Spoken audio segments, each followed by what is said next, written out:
I'm Gεωργία Κοντεσίδου. I'm the lead. I'm leading with Project Momentum, representing a team of volunteer programmers and designers. And we have been working on this project almost a year now. But what is this project about? It's about giving people the power to cherish, share, and preserve their truly important moments for years to come. Throughout this event, and lately we've been stumbling upon the term data ownership quite a lot. But I'm going to be talking about moment ownership instead. I figure it is something that people can relate to more easily, even technical people, and also because a big chunk of the data we share on the internet today, perhaps the biggest chunk, is actually our personal moments. Important moments like this fest in the Caribe Island, the graduation, a photo of a newborn baby for people that like putting their babies on the internet. I don't really like that. And food pictures or this shot of an espresso cup. All these moments are sort of our footprint throughout life. Our moments define who we are. And those special ones that we want to remember for years can be easily found within our minds. But in our digital life, we cannot find them with such great ease because there we're constantly urged to share more and more of our interactions and moments that the really important stuff gets under the pile of the not so important spamming perpetual updates. But more importantly, how do we know what happens to our moments stored in a proprietary social network in 20 years from now? So, what a crucial and somewhat scary question to ask is, in times where everything is out in the open, when our daily activities and interactions are shared in this vast grid, do we really own our life moments? We thought of 4 questions that everyone needs to ask, or if they're interested, they can ask themselves, to determine whether they really own their moments. Question number 1. Can you easily go back to that special moment you would like to preserve from life? Data ownership entails technical and legal details, but in our view, it also implies being able to find and easily access what you own. I was trying to think of an analogy to make you understand this question. It's sort of like owning a summer house on a Greek island, really nice summer house. You go to because you never get days of work. It's yours, it's there, but what's the point? Question number 2.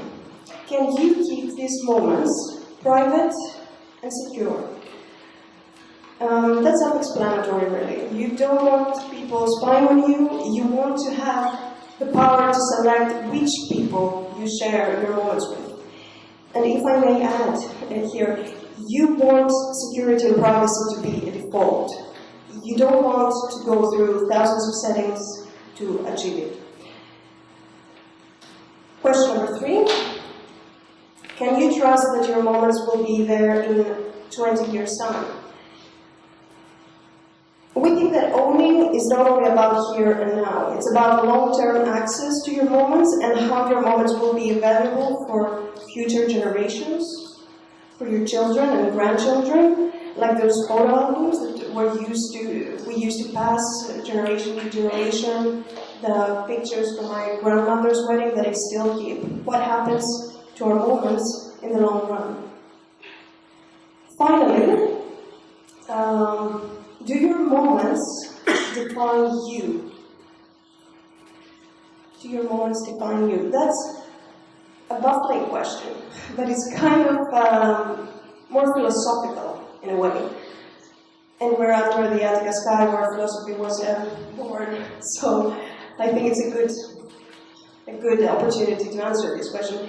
what I'm really after is, are the moments we're sharing on social media today genuine expressions of ourselves, or partly a manifestation of a shared frenzy application pattern that, as many people have highlighted before, it's born out of the necessity of the current data mining business model.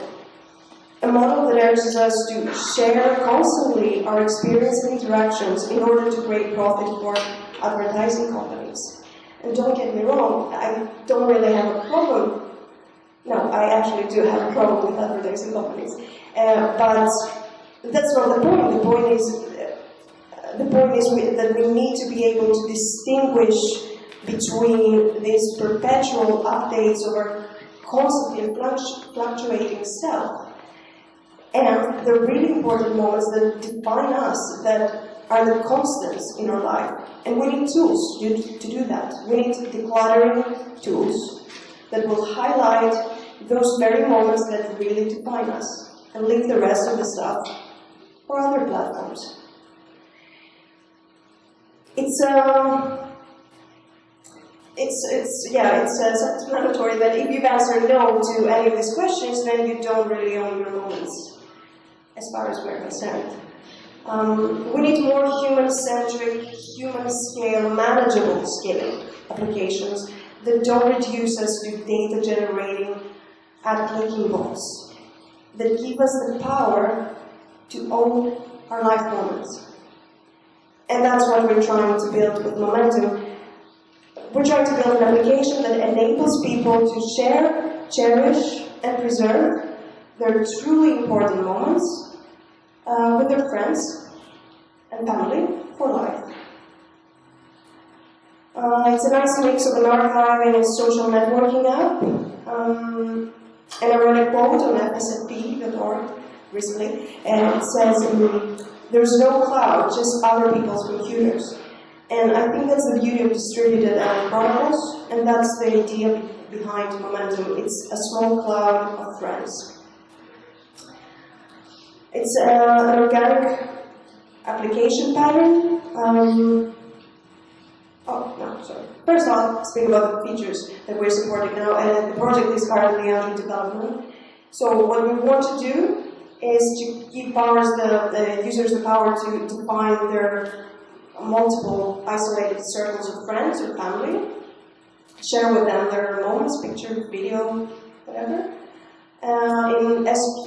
It says here in one click, but maybe that's impossible, so as few clicks as possible, and among devices, different devices, and the possibility to browse through them and your friends' moments in a fun way, like a digital diary.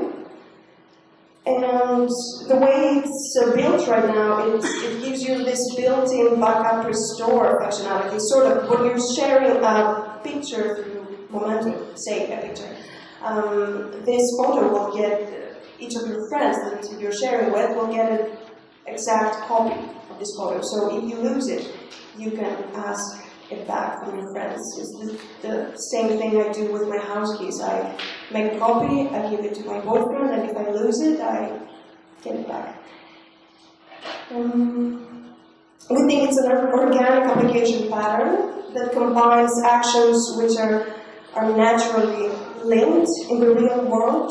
When you really want to preserve and cherish something, you share it with the people you trust, not a cloud.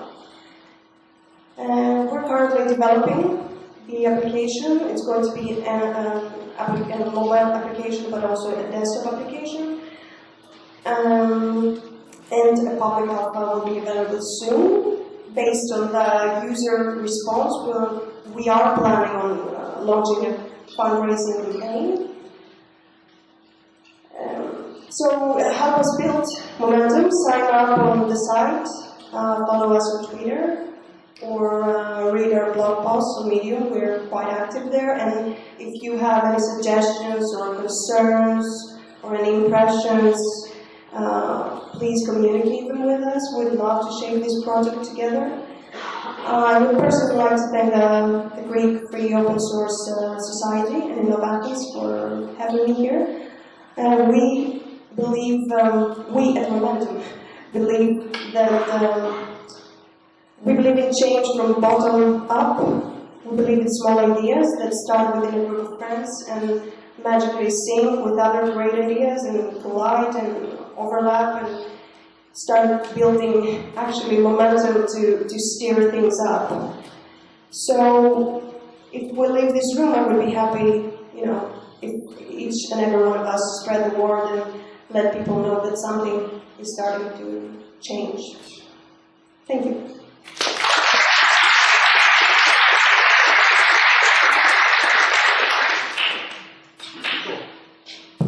Again for a couple of questions. Do you have any questions?